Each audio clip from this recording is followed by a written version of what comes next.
Okay, a very good morning to all of you. We welcome you to yet another panel discussion on a very relevant and a very, I would say, important topic in today's times. We always talk about women empowerment and human rights, but today we are going to club them both together. Yesterday was World Human Rights Day. As we all know, the same has been declared by the UN, and it is celebrated every year. Also, recently we had International Day for Elimination of Violence against Women. So today we have not only the field professionals, but also law professionals with us today, who are going to share their views on the socio-economic empowerment of women. It is a topic which is often discussed. बड़े ही common platforms पे discuss करा जाता है, बड़ी-बड़ी बातें करी जाती हैं about empowering the women. But how it is to be done? Reality क्या है? जब हम rural areas में जाते हैं, जब हम cities में जाते हैं, in books law क्या कहता है to empower the women? It is something that we do not discuss together at the same platform. So today, I, Vidhi Gupta Anand, on behalf of District Legal Services Authorities, Kansra District, in association with Giri Foundation, welcome everyone to this discussion. We have today with us Ms. Heena Sharma, who is Director India, Giri Foundation. Then we have with us Ms. Swasti Pachauri. She is a public policy professional, and she's recently authored a book titled Reflections, Handicraft, Sustainability and Livelihoods. And she's worked a lot at the ground level with especially women of rural areas. Then, and she's presently a fellow at Delhi Research Center. We have with us Dr. Deepa Kansra, ma'am is an assistant professor, human rights studies program at Jawaharlal Nehru GNU University. And she's a very dear friend of mine. And lastly, we have with us Ms. Reeva Gujral. She's an advocate, she's a social activist, and she is connected to Giri Foundation. And in fact, she's the brain behind this entire program today. Welcome, Reeva, welcome, Swasti, and welcome, Heena. So without taking much time, I'll first invite Heena to talk about Giri Foundation and how they see this platform and how they see the topic of social economic empowerment of women, especially in the light that they are doing. I believe Giri Foundation works with the works for women movement and other women as well. So Heena, over to you. Please share your views with us. Then we'll take the discussion forward. All right. Thank you so much, Vidhi, for the introduction. Good morning to all. And so I'm Heena Sharma, as Vidhi has already introduced me. I'm Heena Sharma, the Director of India for Giri Foundation. And I'm here to talk about Giri Foundation. And since, as we all know, the initiative of United Nations on the 16 days of activism against gender-based violence, here in Giri Foundation, our first initiative, right, our vision is basically to extend Indian government's initiative of Beti Bachao, Beti Padhao, a step forward and taking it to Beti Kamao. Basically, as we all know, domestic violence and financial dependence are a very complex, they're a very complex relationship. For example, we see that most of the domestic violence abusers are basically, dependent on their financial partners, and how we can make them, how financial independence can give them is one of the reasons how they can step out of that abusive relationship. That is our the first initiative, how finance is basically helping them stand on their own feet and also help them. Just hold on. Hello. Yes. Am I audible? Yes, you are audible. Yes. All right. So the greatest way a woman can actually find a voice for herself to stand against the abuser, as well as take a step for the children who are dependents for the mother is basically finding a getting herself financially dependent or independent from her abuser. Now, along with that, we already know that 48% of the population of India is women, yet hardly like 25% of women are in the workforce. So how is and we already know that this pandemic has gravely affected all of us in general, and the women in particular, because this not only the economic crisis of the pandemic, but because of this economic crisis, the rate at which the domestic violence is taking place has increased because of, again, the frustration that is caused. And another thing, that because of the lockdown, the women are unable to take a step for themselves. Now, Giri Foundation is extending this initiative of Beti Bachao, Beti Padhao a step forward by making Beti Kamao as a war cry. We want women to stand up for themselves and make earning as a thing, just like education has finally become in India. Since this initiative was taken, we can see that there has been a huge increase in the literacy rate. Now we want that Beti Kamao, the girl child, should also start dreaming about education. Just after education, she started earning. Right now, education is given a lot of importance, but earning, the women entering the workforce, is not as important as literacy. So that is our first initiative. And our mission is to provide employment to 1 million women in the mountains of India by 2025. Now, another thing that we are covering here is that we are covering the last mile where opportunities haven't reached. That is the rural areas of the Himalayas. Now, what we want to cover is that the mountain women are one of the most, as we have seen, like with our approach, like we have visited, like I'm already from Himalayas, I'm from Jammu, and our founder, Megha, is also from the Himalayas. Now, what we have seen here is like the women are extremely hardworking.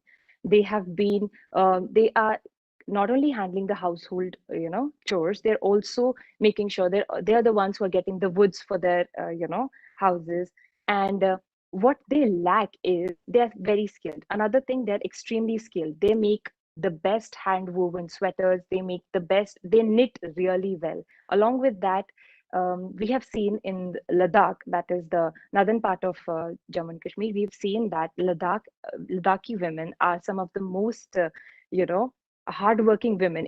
Even in these extreme climatic conditions, they work hard. They are uh, continuously working. Nothing is stopping them from working these conditions as well.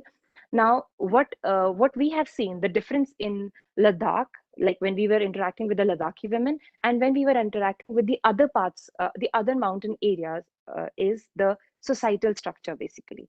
How the women are treated in a household decides how the women will be outside the household and how the generation will be looking at women in general. Now, in Ladakh, women are treated, that's a matriarchal society. So women in general are respected. Whether the woman chooses to remain in the house and continues doing the household chores, or if she starts working outside, like, where the women that we are interacting with are highly independent women, and they are highly supported by their partners.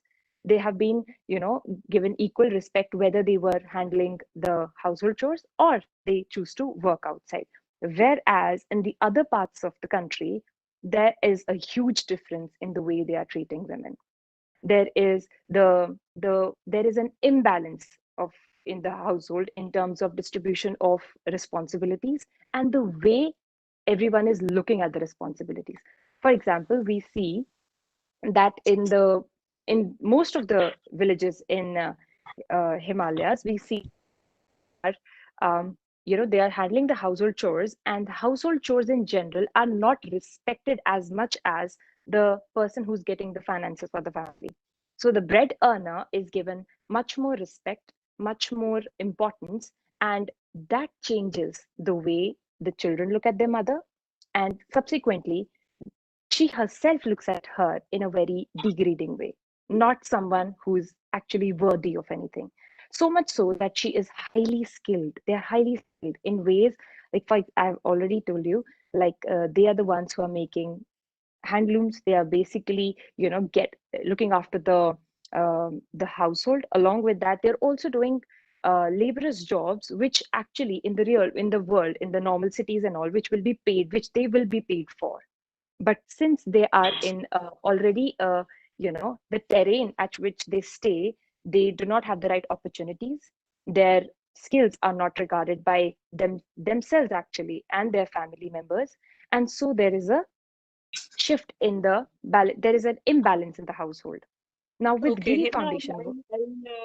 I'll interject you in the middle to take a view Mhm. from Swasti as well on this, because like you're saying that the women in the mountains, they work really hard, and I think Mm. we all of us have been to have visited the such places, like you're saying Jammu and maybe Manali, Leh, Yes. Ladakh, and these Yes. places, and we do really appreciate the women there. They're always constantly working, and it's not just Hmm. the small knitting things that they do Yes. everything. Very, So yes, I definitely. would like to take a view from Swasti here. Swasti, you worked in Yes. MP Shivni for like 3 years, and perhaps you've also worked with in other areas of India also. And I see that Mm. you are promoting handicrafts also, local handicrafts made by Mm. women and other people. So do you think that that is a way in which we can empower women? And जो बेटी कमाओ का initiative है गिरी foundation का, that receives support from your activities also. I'd like to take a view from you, Swasti. Yes. Thank you so much, Vidhi, and thank you, Heena, for that really splendid introduction about what the foundation does.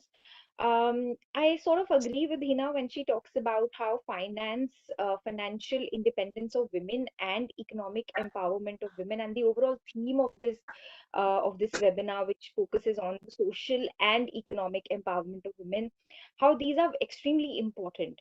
Now, uh, talking about how the governments and the civil society, uh, academics, for example, and of course organizations like the DSLSA, uh, they can empower women, the entrepreneurial acumen of rural women, especially in the mountains, especially in the rural geographies. We can perhaps focus a lot on handlooms, handicrafts, and arts for the simple reason that the government of India already does a lot of they have already they already have a lot of initiatives. For example, there's the one district one product scheme. For example, there is this entire identification of certain specialities from a particular place, which is which comes under the aegis of the geographical indications. Coming to the mountains particularly, I'd like to share a very dear experience of mine. I briefly interacted with an organization back in the day, around 3 years ago, where they were planting indigo in the mountains of Uttarakhand, precisely Pitoda in the state. And there is this organization called Avni that does that. Now, I found that extremely interesting. Why? Because first of all, indigo traditionally was not grown there, and the organization sort of intertwined the objectives of agriculture, livelihoods, and economic empowerment. Now, that's just one of the things which people are doing. And planting indigo over there had twin objectives. One is that it was a great agricultural crop. Second, they could use the dye for dyeing their respective handlooms, the silks, the different handicrafts that the organization would produce. Now, that's just one example. Over the years, I've also interacted with several organizations that do work, precisely because the government of India also focuses, if we really look at the entire clarion on vocal for local, the entire Atmanirbhar campaign of the government of India, where they're focusing really on promoting indigenous products. One of the most interesting ways to empower women is to use, their aesthetic acumen, as well as the way they financially, the adeptness that they have financially. We all know that we've got self-help groups in the country. uh, Several times this entire thing has come up time and again in discourses, where women tend to save more. When they save more, they tend to educate their children better. They tend to make better economic and household decisions. The only problem really is that the control essentially remains with the men still.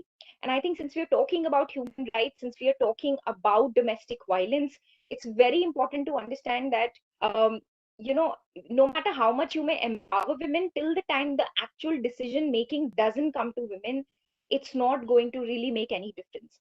And the reason why I say so is simply when you look at the access to property, access to land, access to agricultural land, predominantly in rural areas. Um, you know, there's this entire example that time and again comes up when we talk of political representation of women. It's very important to politically empower women also. And since we talk about reservation of women in you know, the panchayat elections, for example, a lot of times we see that even though the woman is elected, but the decision making still rests with the male member of the household. In development discourses, and of course in social sciences, we call this as a proxy sarpanch or a sarpanch pati, where the actual decision making, the actual control of what the woman is trying to do rests with the male member of the household.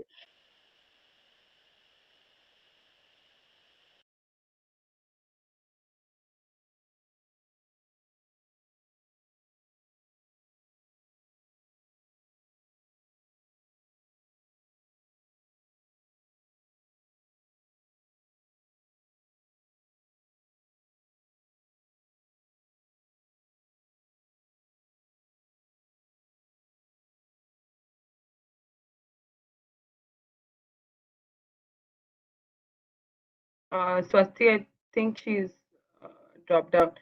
Uh, am I audible? Yes, I can hear you. Yes, I can hear you, Reeva. Right, right. So, just taking Swasti's entire discussion forward, I have been associated with Giri as their director for strategic partnerships. And in fact, in the last couple of months, we did manage to find self-help groups wherein the idea is to provide them a more global platform for getting for showcasing their products. Now, Giri's entire idea is to take help from actually the government initiatives like the Pradhan Mantri Mudra Yojana, where loans up to 10 lakhs are being provided to short and small scale organizations, and also hugely, I mean, Skill India is a program where we feel everybody stands to benefit. So it is with the government of India's initiative that we intend to take the cause of this foundation forward. However, to talk about the situation on ground, when we talk about the legal aspect of women empowerment, I think it is important for all of us to understand that in the Indian Constitution per se, talks about, you know, equality, talks about, and when we talk of equality, we obviously mean dignity. There is right to life. Now, the idea is that, in fact, 2 days back on one of the discussions on the Orange the World campaign, we had one of our retired Supreme Court judges also saying that, you know, just living in a glass ceiling and saying, oh, there's no violence and things like these won't happen may not be correct, because you have to understand why are laws in place. If everything was hunky dory, if there was no problem, the fact is these laws wouldn't have come in place. Now, today's scenario, I mean, when I talk of how laws come into being, we have the most important or very highlighted act today, which is the POSH Act, which is Prevention of Sexual Harassment at Workplace. Now, you have to understand that with one Vishakha case, wherein a worker is raped, gang raped, only because she was discharging her duties and she prevented a child marriage from taking place. That is where, way back, the Supreme Court actually laid down guidelines in line with the international law, you know, in line with whatever the CEDAW convention had said. Now, as far as we are concerned, now talking in the Indian context, it took us close to 18 years to actually get the act see the light of the day. The problem today is that, you know, when we go to the I mean, you can actually divide the entire women working force into two or three segments, where, you know, I personally think that maximum empowerment or the idea of the foundation, Giri Foundation, is to help women talk coming in the first and the second tier. The third tier is women like you and me who work every day, who are thankfully given enough respect and dignity in the work we do. And we have a lot of examples of women who have anyways broken the glass ceiling. The idea is that why should there be a glass ceiling? I mean, why should there be a gender-based glass ceiling? If we are all competitive, I mean, it is, at least I think, that even today, there are times when if I'm going on a secondment or if I'm taking up a matter, people tend to ask you, are you comfortable traveling? I mean, can you spend 4 days? Why is that question put to me is something that I don't understand. I mean, if I'm taking up... Yes. I would... that we also sit there on the dais. Sometimes we do see that question in the eyes of the people appearing, that whether she'll be able to, understand the complexity of the issue. Whether obviously people don't pose that question to you, but then you do feel that you can see a question in their eyes.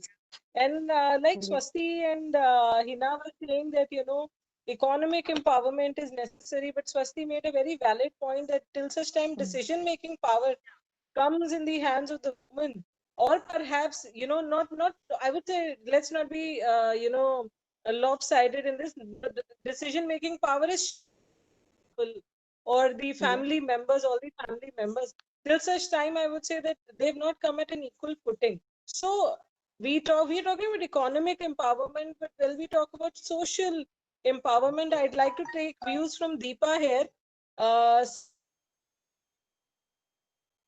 She's part of human rights studies program, and she has also not only been there legally there, but then also she's subject.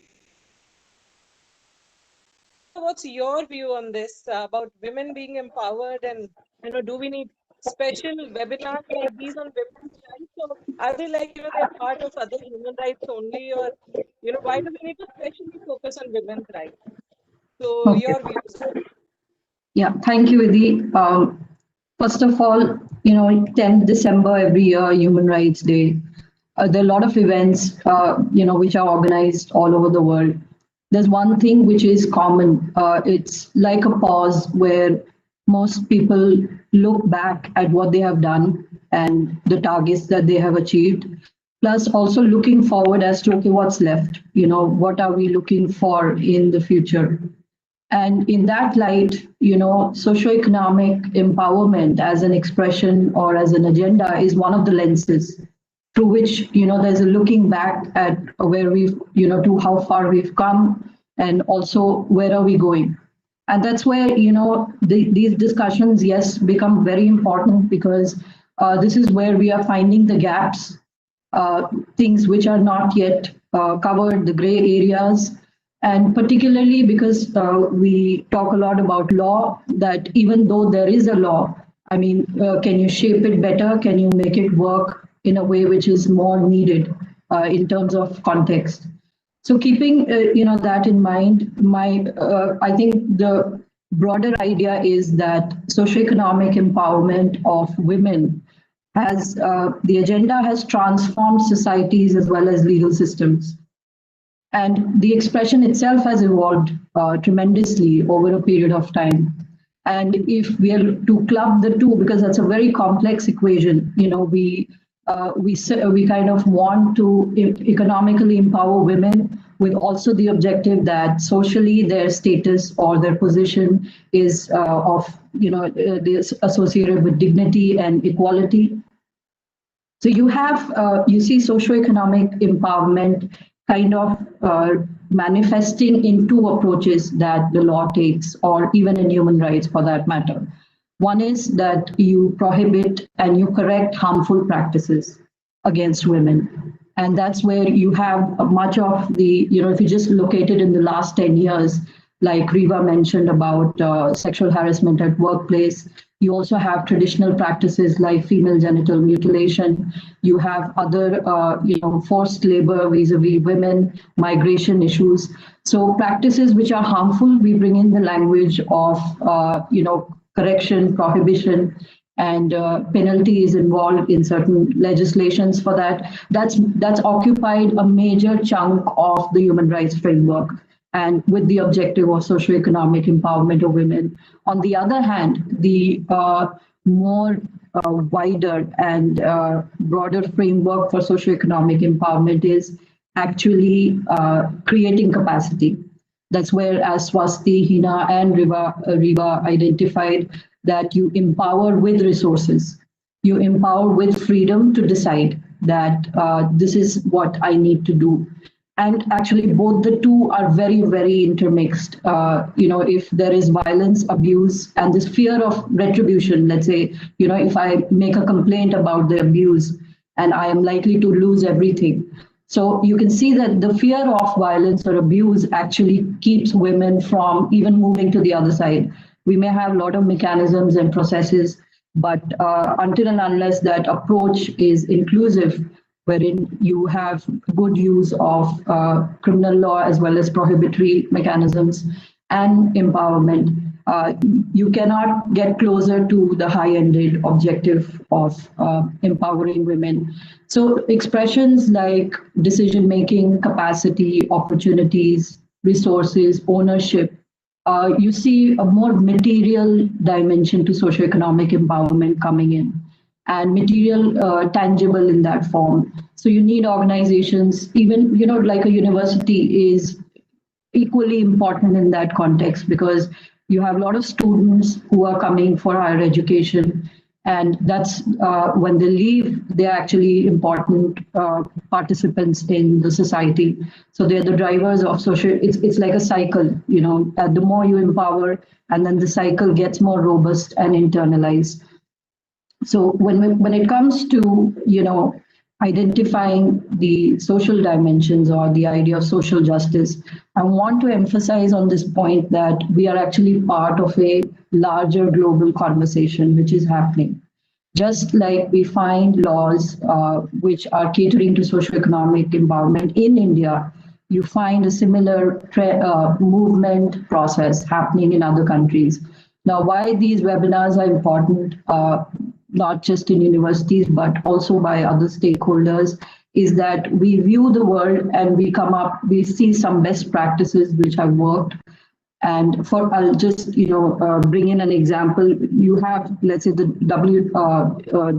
World Bank giving you valuable information or statistics because they do the ground level study. So you can study the world in that sense. Just in 2020, they have come out with a report on women and trade.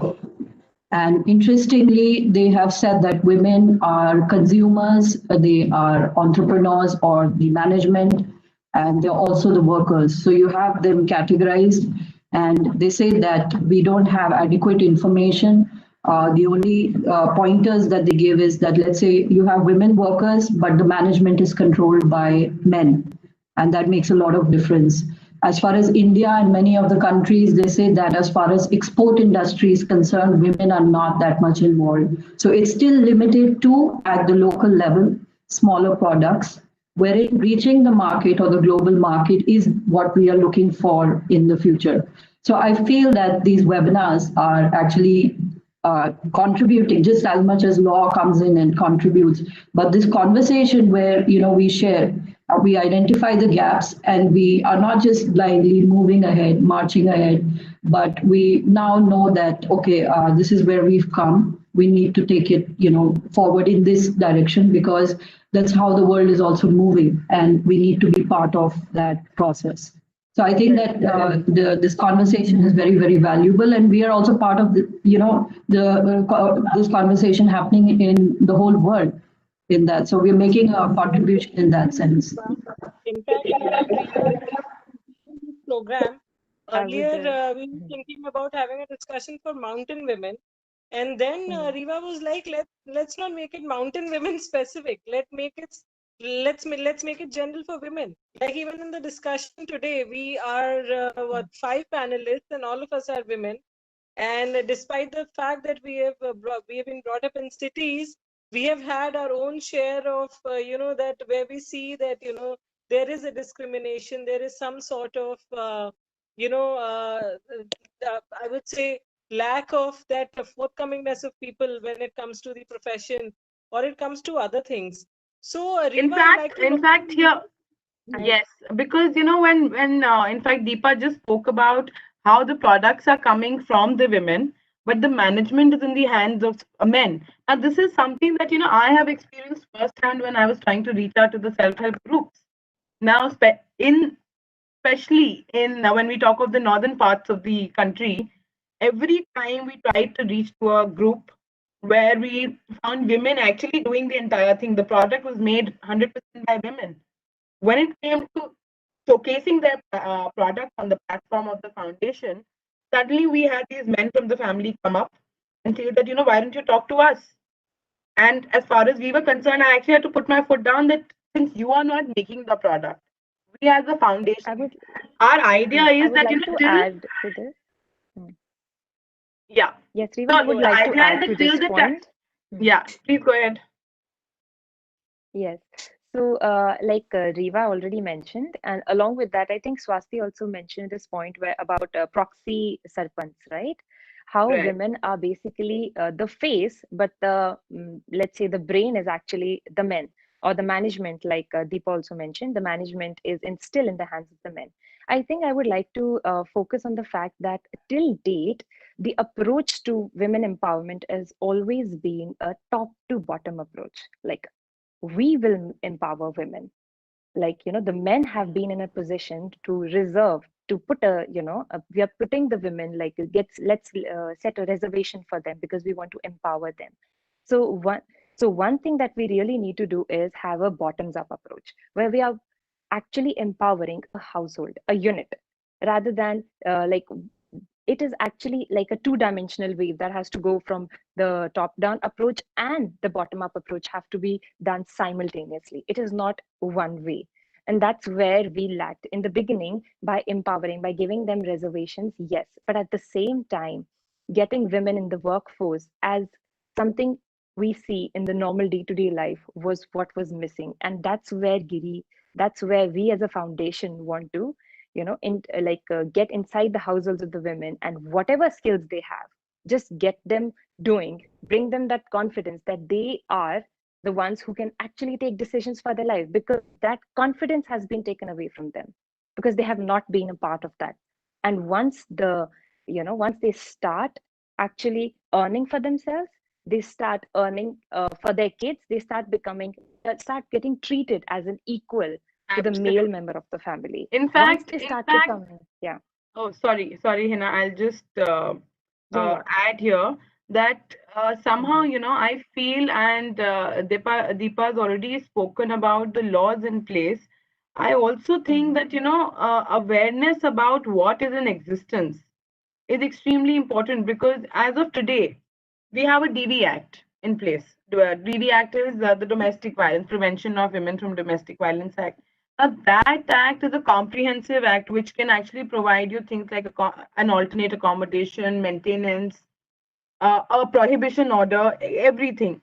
The idea is that every time, I mean, we've had clients from all for us, but a lot of times we feel that when people come up to you, the awareness is missing. I mean, a lot of people, obviously, now 498 has become something which I think the world knows about. In fact, that's the sad part about our country that, last year Supreme Court actually had to step in and say that no, this is going way beyond what we had expected.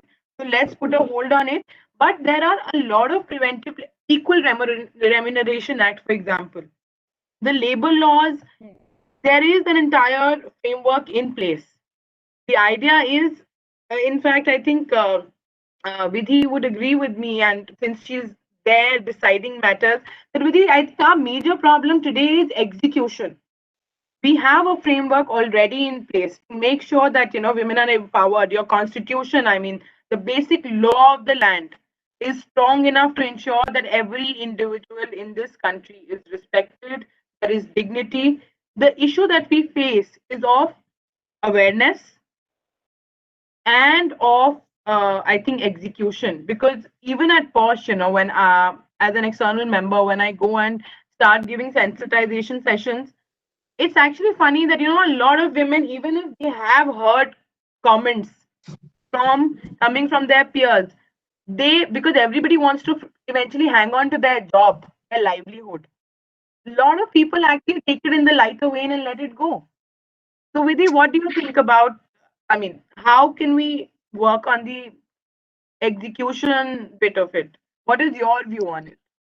Actually, see, as far as the judicial side is concerned, I wouldn't be able to say anything. And as far as the law is concerned, all I can say is that, see, there is a law for everything, every problem that there is in India, I would say, what my experience goes. The only Absolutely. problem is that either people don't know the law, or there are people who know the law, but they also know the loopholes, so how to make a misuse of the law. So we don't have, Absolutely. we have a very less number of people who know the law and make the right use of it.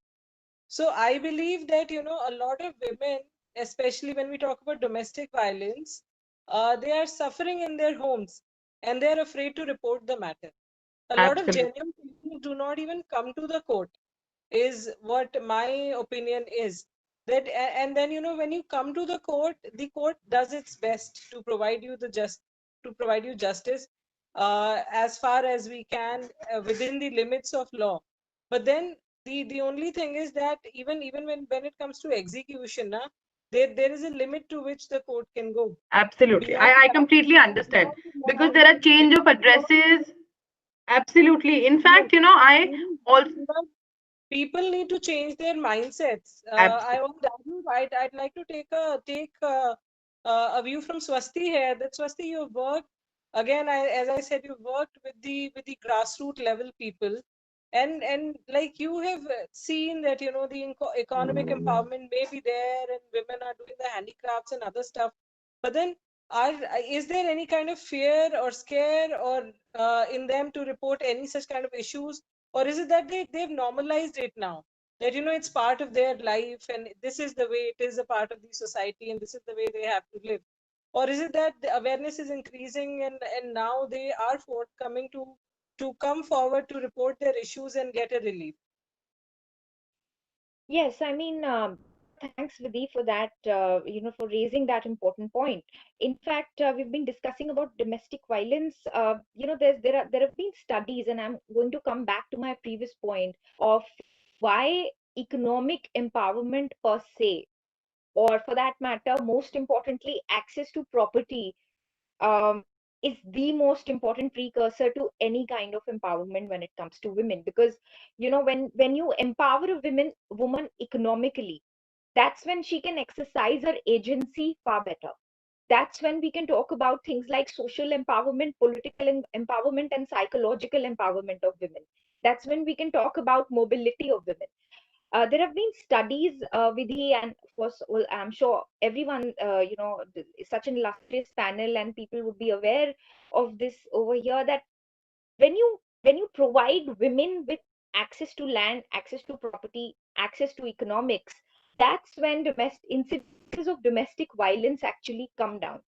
Um, just like 5 minutes ago, I think Reeva and Heena, they were having a discussion about why decision making is more or less important, and why is it that women need to have more decisive autonomy. Let's just look back at the past few months. We've all been impacted by COVID. We've all been COVID induced lockdowns, and all of us witnessed the latent potential of women over here. We saw self-help groups across the country producing products of imminent requirement, imminent attention, like the masks, like sanitizers, like any other urgent equipment that was needed at that time. Now, up until now, self-help groups always existed, but we never really realized that this is really the backbone of our economy. I mean, these are the women who are absolutely contributing to their household chores, to the, to all kinds of economic work that they do, be it like domestic workers, be it as agricultural workers. In fact, talking about urban women in this context also, urban poor women, we've had initiatives from the Delhi government, called, I remember during Rakhi there was an initiative called Ummeed Ki Rakhi, by the district administration of New Delhi, where they, if I remember correctly, where they enabled women who had lost their jobs during the lockdown to make rakhis and to make products. Coming back to your question, Vidhi, whether rural women are empowered enough to raise their voices, I sort of somewhat feel that some of the most empowered women I have met in my life have been in the rural areas. Sometimes we feel that women cannot. I mean, of course, there are incidents of domestic violence, harassment, and substance abuse, and so on. And these are very grim realities of India, and which is why I believe the entire objective of this webinar, which focuses on beti bachao, beti padhao, beti kamao, it has to be a sustained campaign, for the simple reason that yes, there is awareness among women, both I would say in urban poor areas and in rural areas.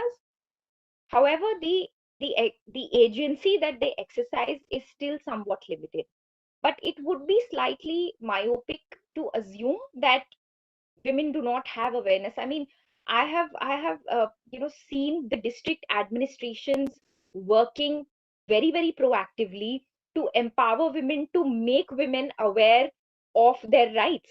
I'll give you a very, very interesting example. It was, I think, Swasti, 2013 when I'll just like to add here just one bit and then you continue. But yes, the administration does try its level best. The problem here is with the women, their mindset, and their families. I have yes, had clients who are right, in the most saddest state of affairs, in the sense they are beaten, they make money, they are beaten up by men, their kids don't respect them. mm, But it is the mindset that in that yes, shape also, like when I have told them that, I can get you relief, they take advice yes, and then they disappear. So yes, that is the problem. That is why I said there are laws in place. When I talk of awareness, it is self-awareness. And I feel that the yes, foundation's entire idea is that till the time they are self-aware, the fact they know that they can have a better life outside the violence and the yeah, state that they are in. And that is exactly what yeah. I feel is important right now. I'm sorry I interrupted you. Can No, no, no. I absolutely agree with you. And in fact, the example I was about to give was actually focused on this. I happened to be in a particular state in 2013 where elections were due. And there was this whole, and at that time, there was this program by the Election Commission of India called the Sweep Plan, which basically empowers women to cast their vote, which basically not just women, but every voter of the country. They basically, it's called the Systematic Voters Education and Electoral Participation Program, where the government wants everybody to come and cast their votes. So I remember we actually, the government agencies at that point in time, they ran some beautiful campaigns that focused on enabling women and empowering women to come out and cast their votes. And one of the most catchy slogans I actually saw at that time was that चूल्हा चौका बाद में जलेगा, पहले हमारा vote डलेगा. Which effectively, focuses on what you are trying to say, Reeva, that unless and until women are self-aware of their agency, till the time they're self-aware of the fact that yes, they do have that voice, and the society is there to support them, the academia, the civil society, the government organizations, lawyers like yourselves, and of course, several other individuals who work towards advocacy and women rights. I think everyone's there to support them. So yes, I think we need to work more and more towards making women self-aware, and I think that's what the Sustainable Development Goal number 5 also focuses towards: empowering women, gender equality, and so on. I agree with you, Reeva and Swati, when it comes to making women self-aware. But at the same time, जो मेरा experience रहा है कुछ सालों का, मैं on the basis of that I would say that awareness नहीं है ऐसा नहीं है, because मतलब obviously we need to work more on awareness, but then it's not that there is complete lack of awareness. जब हम DLSA की activities की मैं बात करूंगी, हम women related laws के बारे में खास करके we do a lot of awareness programs like these webinars and other things, but you know मुझे लगता है awareness है और courage नहीं है. The kind of courage that's required कि आप जानते हो आपके साथ गलत हो रहा है, उसके बाद भी आप बोल सको, you're able to speak, you're able to, you know, लोग आते हैं and the first thing they say कि मैं केस नहीं डालना चाहती, but मैं चाहती हूँ मेरा husband ठीक हो जाए. Then we will how can you not help in that case, because they're too scared perhaps. It is an offshoot of economic dependence. कि अगर हम करेंगे रिपोर्ट तो पैसे नहीं देगा, घर से निकाल देगा, माँ बाप नहीं है, नहीं सपोर्ट करेंगे. So I think it is interconnected. What do you say, Deepa, on this? That you know, awareness is there, but courage is not there to come forward and report the matter. Yeah. See, continuing with the discussion, you know, like the other panelists pointed out very valuable points. I'd like to just, you know, kind of change the direction of the discussion a little bit, that socioeconomic empowerment of women, now it's not necessarily about women. And the identification that for socioeconomic empowerment, you need not just women being central to the process, but you need now a culture which supports it. I'll just take 3 examples here, which I myself are very much interested in the future to kind of explore as far as this subject is concerned. Since, you know, Giri Foundation is taking, you know, the lead as far as women in the mountains, you have, you know, since 90s and then it picked up, you have this concept of mountain sacredness, wherein mountains in, you know, the biodiversity framework themselves were identified as sacred. And with that is attached the sacredness of the people, that is the knowledge that they have and the, you know, the ways they have to preserve that culture, mountain culture, which is there. So within, you see, when the mountain sacredness is promoted or is still being promoted, you include within that the sacredness of the people, that is also women, which are part of that. In many countries, you know, people have got together, particularly people from the mountain, and they have claimed their ownership over mountains. And they've said that we need to minimize the role of external agencies, even state bodies, which have nothing or which are not fully aware of the life, the sacredness, the, you know, the culture of the mountains, or, you know, the sense of belongingness that is needed as far as this is concerned. So as you see the sacredness or the mountain jurisprudence expanding, within that, the essence of women's role automatically expands. And you can see that in the future, there'll be a culture where women, you know, the focus or the onus is no longer on women, that I need this, you know, I'm not getting this. It'll just be a way of life that when a decision is being taken, when it is about determining how do we preserve this sacredness, they will not be discounted. It's not that they will not be part and they have to assert and fight because, you know, in the last 20 years, it's about asserting because that's what we needed. But now it's about, you know, having a culture which is itself in everyday life and existence, or when important decisions are taken, is automatic. You know, you don't have to burden or put the onus. So that's where these questions like courage and, you know, the fear of retribution, this has to kind of dissolve into the whole system by, you know, doing this. So there I find that Giri Foundation, you know, one of my recommendations being that I'm just a teacher, but you know, starting a conversation like a regular journal, which reaches out to students who study on mountain jurisprudence and the biodiversity and the people there, how they're unique and exclusive as a community by themselves, as well as, you know, exploring, let's say, like the World Bank report, where you want to access the market and finding the you know, mechanisms or the models which are coming in now, where you overcome that. Why stay small? You know, why do that when you're saying that it's rich and it is something which is unique as compared to other services and products? Why not do that? In fact, in 2019, there was a Ranikhet Declaration. It was signed in India. And that is about the supply chains. That is that all products coming from the mountains, the beneficiaries have to be people from the mountains and not external, which may actually be involved because, again, they own the processes, they own the money, that you can't negate them. But then you have to ensure that the beneficiaries are people from the place where they belong. So, you have to explore that women empowerment is not just only putting the burden on women to keep asserting themselves, but rather developing a larger culture legally, socially, politically, and so on. The other two, important aspects, one is there is this major shift that has happened in the years that women, socioeconomic empowerment of women is also about the men. And the masculinity, discourse, you have these, groups like he for she, or in, let's say in Ecuador, you will hear about the studies now, pink helmets, where men are women empowerment groups. And they're saying that we need to have this conversation that we will not engage in violence or abuse within friendships, relationships. So it's not all being also located within the domestic sphere. Women are not necessarily married, or women are not necessarily in traditional relationships.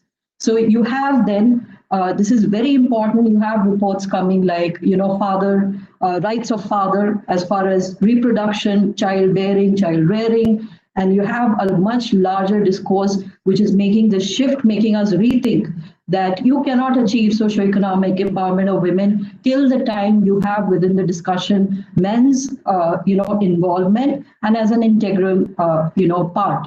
So you have a lot of organizations which are focusing on this, and they're clubbing most of the socioeconomic programs with counseling programs for couples or for family or domestic households, particularly trying to overcome these challenges, which all the other panelists highlighted, that you may give the money in the hands of the woman, but the decision is taken by someone else. And economic empowerment need not necessarily mean you lead a, abuse-free or a violence-free life. You need to also ensure that other gaps are filled.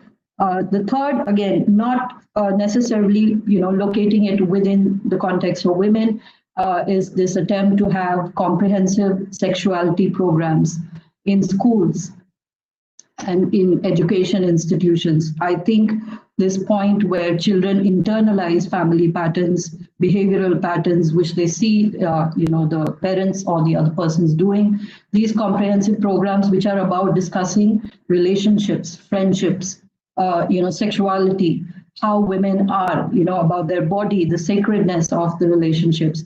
Now, the problem is that since these are programs which are being initiated worldwide, there is a lot of resistance.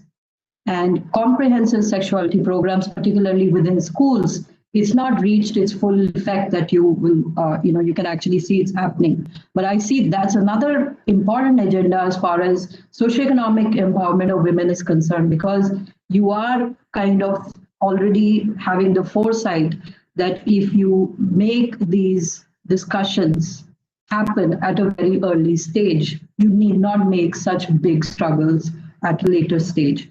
So both boys as well as girls, as part of the comprehensive sexuality programs, discussing about equality, about relationships, violence in relationships, is why not? Youth is a very, very important, segment in the world which is being invested in for peace, for sustainable development, and for understanding about equality for that matter. So I think this is one important shift we need to recognize, that while women are central to the idea of socioeconomic empowerment, you need to develop a culture which of course is going to be inclusive of many agendas, many strategies. These are all coming out of different strategies to kind of understand that laws are failing to a large extent. Like Vidhi pointed out that, just going and seeking help, even a legal assistance for that matter, doesn't really happen. So I come back to the point I made earlier that even in the workplace, I think underexplored concepts are fear of retribution and the wider use of malicious prosecution as a legal response to a woman coming out with a complaint. I think when students do research, they should now explore these, that how can you discount something like this? So the very fear of not being able to keep the job once you have initiated a complaint is one of the reasons that the law would be ineffective. So empowerment, again, is very complex. You need to actually do a lot of things. Absolutely. In fact, I'll just like to add one bit here, since you spoke about, the fact that when there is a complaint. Now, I mean, I've had some first-hand experience in handling complaints like these.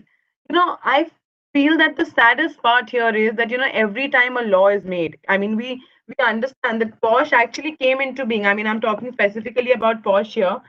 The genesis of POSH lies in the worst form of sexual harassment in the Banwari Devi case. That woman, even after 30 years of the so-called incident, still has to get justice. Her appeal still is yet to to get listed before the Rajasthan High Court.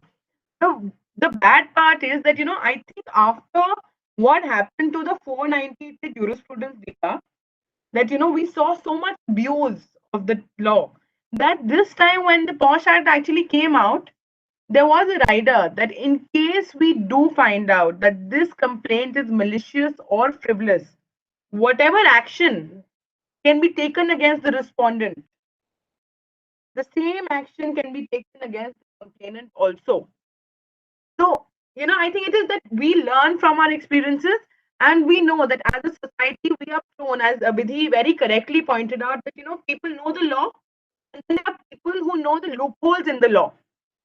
So here, I think the idea of the legislature was that we cover up that loophole.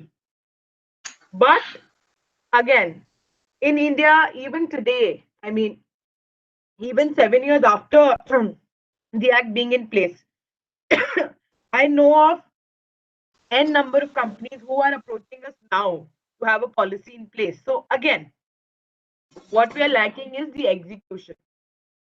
And it is those as we say, one or two bad fish spoil the entire thing. So we've actually had cases, in fact, recently the Bombay High Court in one of the matters had actually pointed out that this is a frivolous complaint and imposed a penalty of 50,000 rupees on the complainant. Now, the idea of that was that, we have to understand that when there are laws in place, it is for our protection, it is for our empowerment. The extent That's true, Reeva. I think the laws are in place, but then as we've already, all of us have discussed that, what we need is not only awareness, more awareness rather, I would say, about the laws, but also to encourage women and to encourage people to believe in the system. I think that belief in the judicial system, that belief in the court is very important for women to come forward, to put their grievances forward and trust the law that, yes, we are there for your rescue. We are there to make things right. The initiative of Giri Foundation to empower the women economically will certainly be a big step in their social empowerment. I think everything, as I was earlier also saying, is interconnected. And like Swasti said, like property rights, they are very, very important. That once you have economic empowerment, whether it is through your own earnings, it is through the movable or immovable property you have, I think it somehow gives you that courage, that empowerment, that yes, I can survive. Because survival becomes a question for many women in India, because there's a lot of dependency. On that I note, would I like would to say add a that point here. In fact, I can add a point over here. Yeah. When you're talking about access to property, there's the startling statistics that is there. We are all seeing the farmer, agitation and recurrent protests we see of the farmers, and not many people till until a few years ago even knew this, that I mean, the minute we think of a farmer, the image of a tractor comes, the image of technology and mechanization in agriculture comes. Uh, but it's actually there are studies that say that 60 to 80% of farm work is actually done by women. Women are the ones who are sowing seeds. Women are the ones who are actually playing a big part in things like winnowing. There's something called the paddy transplantation, which happens, which is a very, very skilled job, but predominantly that's being done by women. So much of work is being done by women, yet they own only 13% of land, 13% of agricultural land. And that's a study by Oxfam, dated 2013, and I really do not know how that statistics has changed. But even right now, if you've been following the policy debates that are centered on agriculture, and I perhaps believe this, that, and I'm sure Giri Foundation also finds this interconnectedness somewhere, that natural resource Definitely. management, dependence on agriculture, and handicrafts, these three things Yes, I are would like very, to very add intertwined here. and they go together. Yes, I totally agree with Swasti, and I would like to add a few points basically. First thing, I think we were talking about how can we normalize and how can we basically make we already are, all the women, like Vidhi has already mentioned, that women are aware of their rights, but they're not executing them. Now, I think the most important part that stories play here, like sharing stories of women who have actually done it. So, see, women and we people in general love stories, and how stories influence us, like the movies we watch, everything influences us, and how we, as a as a part of a society, how can we start telling stories? Like today, like this YouTube, the conversation that we are having is something that we can share it with the world, and we can actually, the people who are sitting in their households, wherever they are, they will be inspired by it. Even one person getting inspired changes the whole mindset. Secondly, I think Deepa mentioned the fact about mountain sacredness, and it's an amazing fact, which is actually true. And here I would like to add about sustainability. Again, how women, the self-help groups that we are in touch with, are all doing the work, which is extreme. They are traditional practices and they're highly sustainable, because we all know that the mountain geography is very, very, it's a very sensitive zone. It's a sensitive ecological zone. So that is one thing that we are actually proud to say, that the women that we are a part of, like, they are a part of our organization, are working, and they are the practices that they're following, be it the pashmina shawls that they're making, or the goat rearing, everything that is happening is extremely sustainable. Lastly, I would also like to tell about, how again, Deepa mentioned about how the men are equally a part of this conversation. Definitely. I think we as a, like, how can we make this not about women as much as it is about men as well? Because at the end of the day, it's about equality. Because there is an imbalance, we have to get the other gender, or just basically the part of the society which has been neglected for the very long time. I think men have to, we cannot, they In have to fact, be a yeah, part of it. adding on to whatever you're saying, Hina, I completely agree that nowadays the focus is on educating men more. And Yes, in fact, a lot of people completely agree that, in fact, like I was mentioning about Justice In Sikri's, fact, sorry to interrupt you, Reeva. The link is link is about to expire. We have already overshot time. It's 12:17. So we'll take right, concluding remarks from you, and then we'll close the session. sure, I hope it's okay. And I'd say that this has been a lovely discussion, and I think we can go on for hours and hours and discussing our views absolutely. and opinions. Just last concluding remarks from you, Reeva, in 1 minute, and then Yeah. we'll close the session. Okay. Thank you. Well, just to conclude the entire thing, finishing where that today's scenario, it is men who are being educated about uh, respecting women more and are playing an active role in the entire discussion. Coming around to Giri Foundation, we are looking to empower at least 1 million women by 2025, and I hope with all the support and with everything right in place, we do hope that we're able to come true to what our mission is. And thank you, Vidhi, for giving Giri the opportunity of at least reaching out to people.